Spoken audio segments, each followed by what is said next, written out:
আপনারা সবাই অবগত আছেন যে কয়েকদিন আগে আমার ফেসবুক থেকে একটা ভিডিও দিয়েছিলাম যে আমাদের সমিতির কিছু দায়িত্ববান কমিটির কিছু দায়িত্ববান সদস্যরা যে আমাদেরকে কিছু গুরুত্বপূর্ণ কথা বলেছিলেন। তারা যে গুরুত্বপূর্ণ কথা হচ্ছে যে মানে জ্বালানি তেলের দাম না বাড়াই কোনো রেট বাড়বে না।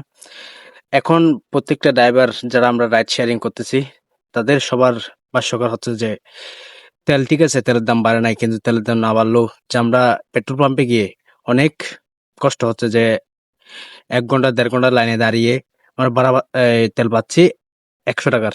কিন্তু কিছু অসাধু ব্যবসায়ী থেকে তারা তেল নিচ্ছেন মানে ১৭০ টাকা, ১৫৫ টাকা, ১৬০ টাকা এরকম করে। তো তারা ভাষ্যকর হচ্ছে যে তারা ভাড়াটা পোষাচ্ছে না। যে যেমন ধরেন একটা ভাড়া নিয়ে যখন আমরা যাই তখন সেদিক থেকে যখন আমরা ভাড়া পাই না তখন আমাদের অনেক লস হয়ে যায়।